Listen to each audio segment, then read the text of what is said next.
Mtazamaji karibu sana, ni muda kwa ajili ya jicho la uchaguzi. Mimi naitwa Ben Mitimingi na nitakuwa hapa na mgeni ambaye nimemwalika tuweze kuzungumza kwa pamoja tukiwa tunaelekea kwenye uchaguzi mkuu mwaka huu wa 2025. Yako mengi sana ya kuzungumza. Kila jamii kwa taaluma yake, kwa namna yake ya kufikiri, wote tunatazamia jambo moja kubwa la uchaguzi, ambao kimsingi uchaguzi unaathiri maisha ya kila mmoja wetu. Naitwa Ben Mitimingi na leo niko na mgeni hapa na nitampa nafasi aweze kujitambulisha mwenyewe, na baada ya hapo tuzungumze. Nampa nafasi ajitambulishe mwenyewe kwa sababu atatambulisha pia na title yake, yeye ni nani na kwa nini tunaweza kuyazungumza haya kwa siku ya leo. Karibu sana. Asante sana. Ndio, naomba wakufahamu wenyewe watazamaji, unaitwa nani, lakini pia experience yako wewe, tunaweza kukutambua kwa title gani ama kwa nafasi gani, alafu tuyazungumze haya kuelekea uchaguzi. Mimi naitwa Christine Mwanukuzi Kwayo. Title mimi ni mama. Mimi ni mama, mimi ni mtaalamu wa jinsia. Nimefanya kazi za jinsia, nimefanya kazi za maendeleo kupitia mashirika yasiyo ya kiserikali, lakini kwa kushirikiana pia na serikali. Nimefanya na mashirika ya kimataifa, mashirika ya Umoja wa Mataifa, lakini na wananchi. Na mimi sasa hivi nafanya biashara, najumuika na wananchi, lakini jukumu langu kama mwanajamii na mtaalamu wa jinsia lipo wakati wowote na mahali popote. Kwa hiyo chochote ambacho nakitazama kwa jicho hilo pia. Sawa, asante sana. Mtazamaji, umemsikia vizuri Christine Mwanukuzi ameyazungumza haya kuhusiana na utambulisho wake yeye mwenyewe, na hapa tunazungumza kuhusiana na safari nzima ya kuelekea uchaguzi mkuu, jambo ambalo linagusa watu wengi zaidi. Na kulingana na nafasi yake ya kuhusu maendeleo ya jamii, huwezi kuzungumzia maendeleo ya jamii ukaacha pia kugusa namna viongozi wanavyopatikana, kwa sababu hao ndio watengeneza sera ambazo zinakuja kuathiri sasa maendeleo ya jamii kwa ujumla yake. Kumbuka nafasi yako ya kushiriki. Kama una maoni yoyote unaweza ukayatuma kupitia namba ya simu ambayo unaiona hapo kwenye luninga yako. Kwa hiyo karibu sana tuweze kuwa pamoja mwanzo mpaka mwisho. Christine, wewe ni mtaalamu wa masuala ya maendeleo ya jamii, na maendeleo kwa namna ya nchi nyingi sana huwa yanaamuliwa pia na sera za nchi husika, na viongozi manake wanahusika hapo kwenye kutengeneza hizo sera, na ndo tunakwenda kuwachagua miezi kadhaa ijayo mwaka huu 2025. Kitaalamu kabisa nikataka kufahamu mambo machache kutoka kwako kulingana na taaluma pia ulionayo, ambapo naamini mtazamaji anaweza kujifunza. Kwanza kabisa nikatamani kufahamu kwa mtazamo wako, uchaguzi wa viongozi unahusiana vipi na maendeleo ya jamii kulingana na namna wewe kwanza unavyofahamu? Uchaguzi wa viongozi unahusiana kwa kiasi kikubwa sana na jamii, kwa sababu jamii ili isonge mbele lazima iongozwe. Hatuwezi wote tunaenda tu. Lazima viongozi wapatikane ambao watatuonyesha dira, ambao watatuwakilisha ili kufanya maamuzi mbalimbali ambayo yanatuhusu. Na viongozi hao wanatokana na jamii yenyewe. Wanatokana na sisi, yani sisi ni viongozi pia, na kila mtu kwa nafasi yake alipo ni kiongozi. Lakini tunachagua wachache ambao wataenda ngazi tofauti ili yale ambayo tunayahitaji yaweze kufika. Na viongozi wanatakiwa watokane na wanajamii, kwa sababu ndio wanatoka kupeleka yale, kufanyia maamuzi yale ambayo jamii inahitaji. Kwa hiyo uchaguzi ni muhimu kwanza kwa mtu binafsi mmoja mmoja kufahamu kwamba kuna uchaguzi, na uchaguzi mmoja ni mwanzo wa uchaguzi mwingine. Kwa hiyo tunapozungumza sasa hivi tuna viongozi tayari katika ngazi tofauti tofauti za kimaamuzi. Kwa hiyo walipatikana uchaguzi uliopita. Kwa hiyo tunapokaribia, yani hapa tunapofanya ni kuhitimisha, tunatakiwa kwa kawaida tuwe tumesha angalau kujua au waliokuwepo wamefanyaje kazi, tutawachagua tena waendelee au tunahitaji mabadiliko. Kwa hiyo ni mchakato ambao kila mtu katika nafasi yake aweze kushiriki. Okay. Na huwa kuna swali linauliza kiongozi anazaliwa, kiongozi anatengenezwa, na linatengeneza mijadala. Wao linatengeneza mijadala fulani. Exactly. Lakini kwa namna yoyote ile. Maana kiongozi anazaliwa na anatengenezwa pia. Kwa sababu unaweza kukuta watoto wanacheza wengi tu wako hapo, alafu ghafla atatokea mmoja ambaye atakuwa anawasaidia, anaongoza wenzake. Kwa hiyo huyo pia ni kiongozi. Au hata watu ambao wanatusikiliza hapa, unaweza kuwa mmekaa una observe au unaangalia watu, au wewe mwenyewe uko kwenye mjumuiko, lazima tu mtagundua nani ni kiongozi katikati yenu. Sasa ili mumchague aende akawasemee, hilo ndio jambo lingine ambalo nalizungumza sasa kwamba tunahitaji tufanye. Sawa, nashukuru kwa utangulizi huo kupitia swali la kwanza kabisa. Wewe ni mwanamke. Ukizungumza mambo ya maendeleo, ziko kampeni nyingi sana ambazo zinapush masuala ya wanawake, lakini pia na watoto kwa ujumla wake. Kuna wanasiasa wa kike tayari wamechukua fomu za kugombea nafasi za juu kabisa. Inaonekana kwa miaka hivi karibuni hamasa imekuwa kubwa wanawake kujitokeza, lakini bado haijafikia kwenye ule uwiano na wanaume. Wewe kwa mtazamo wako unafikiri mambo gani huwa yanarudisha nyuma kidogo? Tunaamini wanawake ni wengi zaidi kuliko wanaume, lakini kwa linapokuja jambo la kujitokeza basi kwenda kugombea nafasi mbalimbali, labda wanawake kama wanakuwa nyuma kidogo. Kwa mtazamo wako?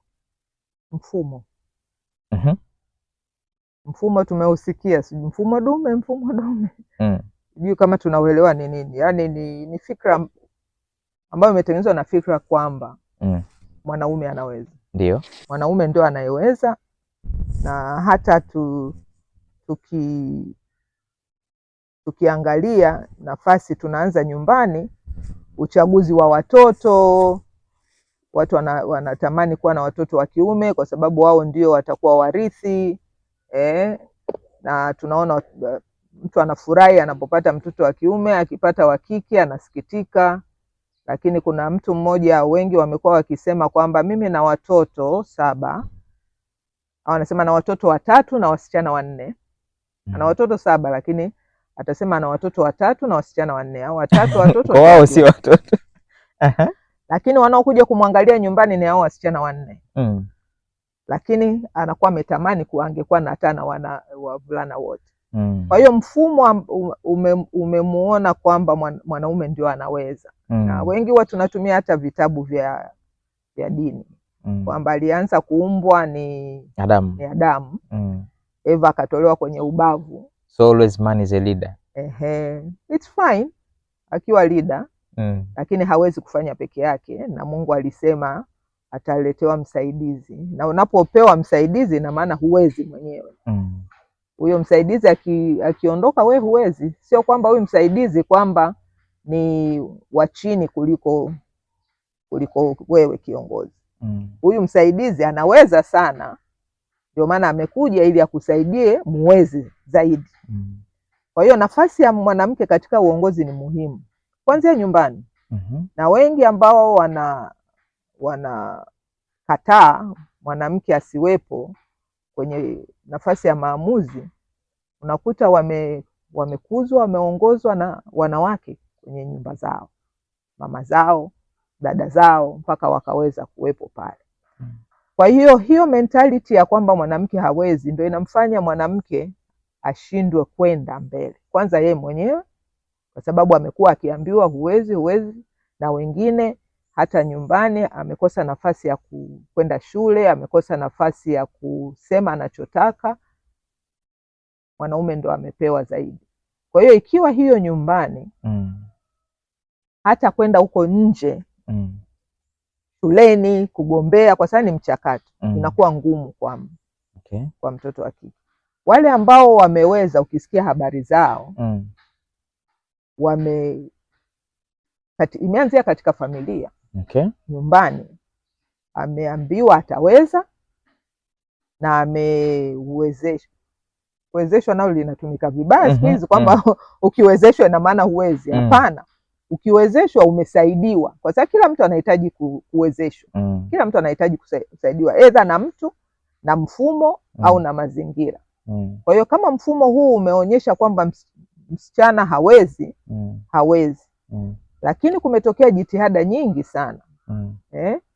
Kwa mfano tukisema, wanapenda sana kuanza maelezo yangu kwa chini ili kila mtu aelewe. Sio chini kwa how do you say, tafuta msingi, sio chini kwa udhaifu, lakini chini kwa kuelewa kwamba tunaanzia nyumbani. Kwa mfano nikitoa mfano wangu mimi, baba yangu alikuwa anapenda kusema kwamba siku niliyozaliwa mimi alikuwa kazini. Baba yangu ni daktari.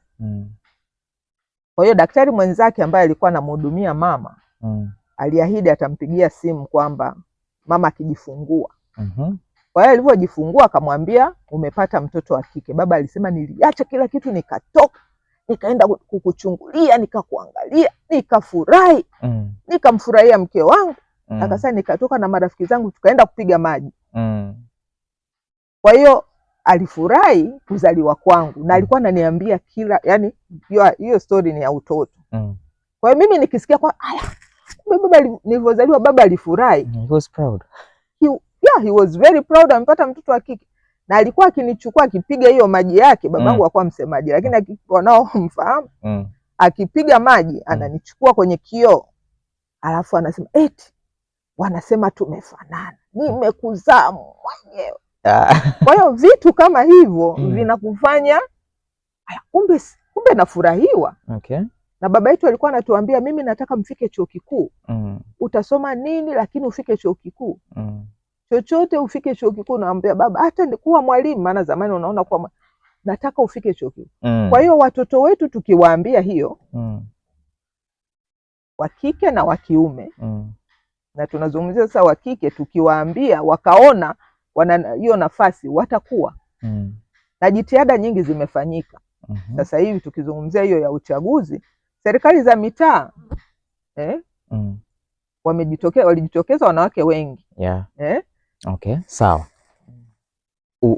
Umedadavua kwa upana wake na mambo yanayotukwamisha. Kwa nini labda wanawake wanashindwa labda wakati mwingine kujitokeza. Umezungumza msingi wa kuanzia kule kwenye familia, ukatoa mfano na wewe mwenyewe namna ulivyojengwa. Ndio. Na hapa mwishoni umeeleza namna uchaguzi wa mwaka jana 2024, uchaguzi wa serikali za mitaa, namna gani wanawake wamejitokeza kwa wingi. Unafikiri kuna mikakati gani zaidi ingeweza kufanyika ili kuongeza ile idadi? Yale yalojiri mwaka jana labda tuyaone zaidi mwaka huu kwenye uchaguzi mkuu, lakini tukayaona zaidi labda 2029. Elimu. Elimu haina mwisho. Kwa hiyo kuna mashirika mengi ambayo yanatoa elimu kwanza kwa wanawake ambao wako tayari kugombea, lakini elimu kwa wananchi kukubali kuongozwa na mwanamke. Elimu kwa wananchi kukubali kuongozwa. Kuna namna ya kufikiri tofauti kuhusiana na mwanamke kuongoza. Ya namna gani? Kwamba hawezi, mwanamke anatakiwa akae nyumbani. Hiyo bado ipo hata kama watu wamesoma. Na kikubwa ambacho huwa anasema kwamba kwa sababu watu wengi wangependa kuwa viongozi. Aidha kwa kutaka kurekebisha matatizo ya wananchi, kila mtu ana nia yake ya kugombea, si ndio? Kurekebisha matatizo ya wananchi na kuongoza wananchi kwenda kwenye maendeleo, lakini mwingine prestige ya kwake, anataka yeye awe kiongozi, atatumikiwa. Sasa sijui viongozi wanakuwa na nia gani wanaogombea. Lakini ambalo huwa tunalifikiria na kuliona ni lile la watu kutaka kwenda kuongoza wengine kuleta mabadiliko, lakini wako ambao wanataka waende wakatumikiwe wao. Kwa hiyo nafasi ni chache kwa sababu yoyote ambayo wale wanataka kugombea, nafasi ni chache. Kwa hiyo mnashinda, mnanyang'anyana, kama naweza nikatumia hiyo neno, ili wote tuweze kufika. Tunajua kampeni zinavyokuwa, wengine kuna matusi, kuna Kwa hiyo kwa wanawake, kwa yoyote mgombea anapoenda pale, wale ambao wanampinga wanatumia udhaifu wake ili kumrudisha nyuma. Udhaifu wa namna gani? Kwa namna yoyote ile. Kwa hiyo Kwa wanawake wanatumia wanawake wao, kwamba wanawake atarudi nyuma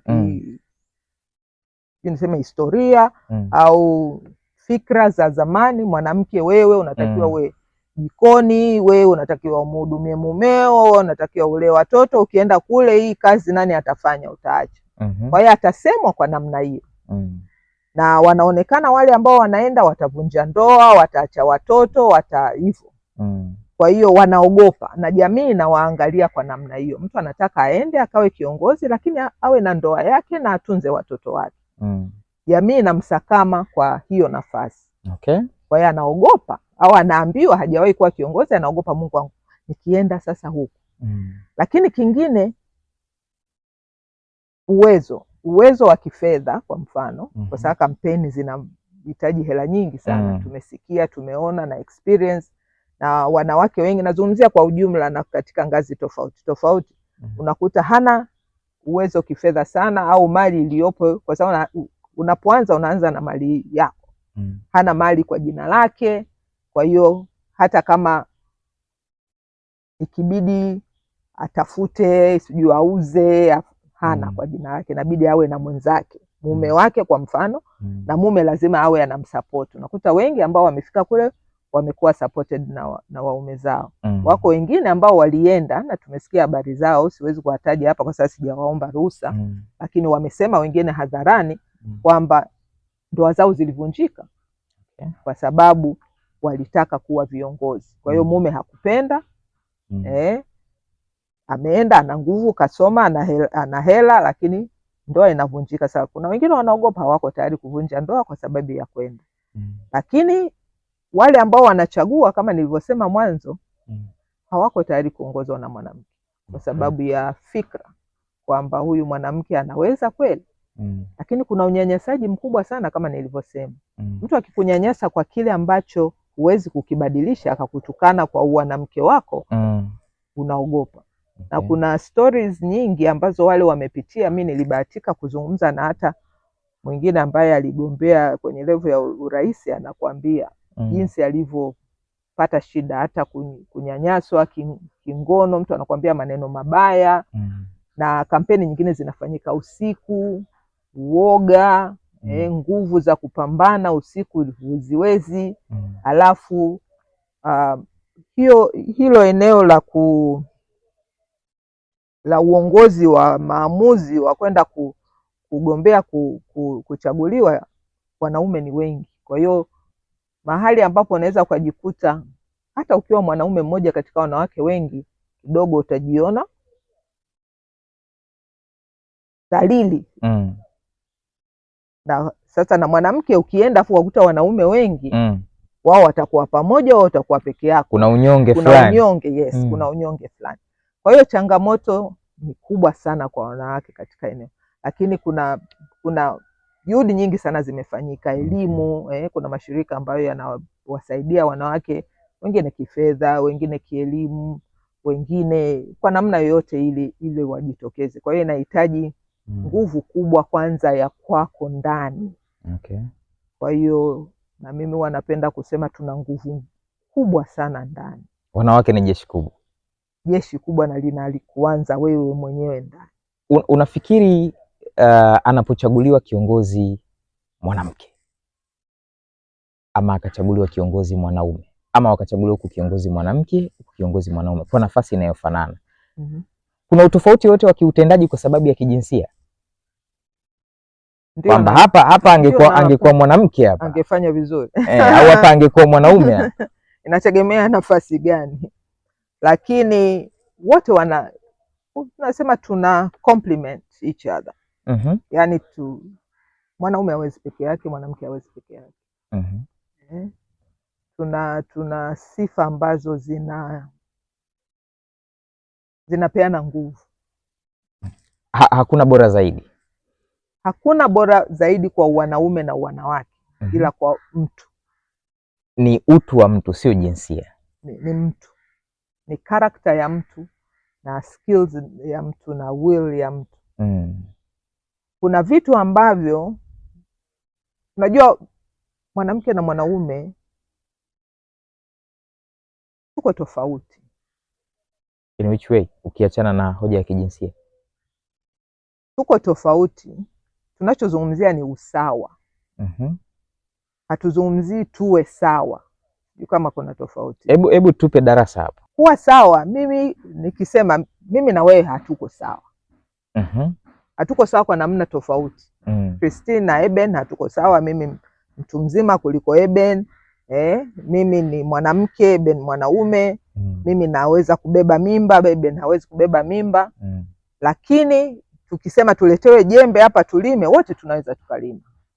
Usawa. Tukiambiwa wewe uwe rais, mimi niwe rais, wote tunaweza kuwa rais.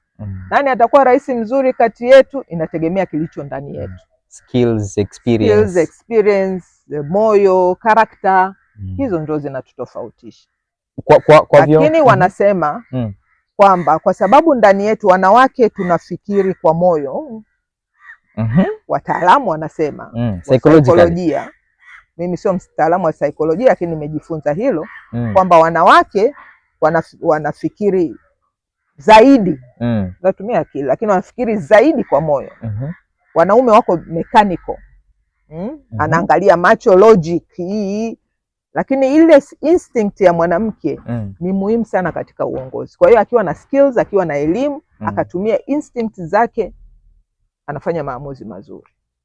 Tunachosema kwamba wawe wote wanawake na wanaume, kwa sababu pia tuna complement. Kuna vile ambavyo kama nilivyosema, tukitumia tu hiyo element ya moyo na logic. Wote tuna logic, lakini kipi kinakuwa zaidi? Na wakati gani kinatumika zaidi? Na ndio maana tunasema ni vizuri kuwa na wote kwa nyakati tofauti. Akiwa tu mwanaume kuna vitu vingine vina miss ambavyo vinatakiwa vitumike. Akija mwanamke ana complement. Sasa hivi tumeharibu kidogo in terms of uongozi, kupeana vijiti. Kwamba alichoacha huyu kinaendelezwa pale. Kwamba sio kitu kipya. Kila mtu anataka atengeneze ya kwake.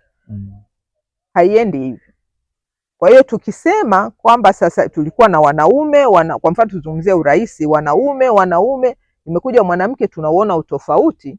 Vingine ambavyo mwanaume asingefanya mwanamke anafanya, ina complement yale ya zamani na sasa. Kwa hiyo tuendelee, tuwe na mwanamke tena, tuwe na mwanaume, tukiwa na nani moja, tuna miss vitu fulani kwenye urahisi, kwa maoni yangu. Na ni vizuri tumepata hivyo. Tukiangalia kwenye serikali za mitaa, miaka mingi tumekuwa na wanaume, lakini changamoto mbona bado zipo? Tunaposema mwanamke hawezi, waulize wale waliochagua wanawake. Wanatamani kuendelea na wanawake. Kwa sababu pia mwanamke, kutokana na instinct, sitaki kueleza nani bora. Nazungumza katika hiyo level nimekuambia ya kijamii, ya kila siku, kwa sababu wanaochagua wengi ni wale wa kila siku, ambayo hatuzungumzi sana kuhusu concepts sijui. Tunazungumza katika hali ya kawaida ya kila siku. Na nilikupa mfano wa huyu mzazi au wazazi ambao wanasema wana watoto 3 na wasichana 4, lakini wasichana ndio wanarudi nyumbani. Wasichana ndio wananitunza, lakini watoto hawajawaona. Kwa hiyo kiongozi wa kike atajali atajali jamii sana, atajali watoto. Kiona wanapata shida kwenye jamii, hawezi, kwa sababu ya ile iliyoko ndani yake. Kwa hiyo akiwa na skills, akiongezea na kile kilichoko ndani ambacho kinajali wale walio dhaifu, hiyo jamii iliyomchagua kiongozi wa kike itakuwa na maendeleo sana. Sawa, tukielekea kuhitimisha, hapo umetoa ushauri kwa wananchi ambao wao wanakwenda kuchagua. Tuzungumze na wanaokwenda kuchaguliwa.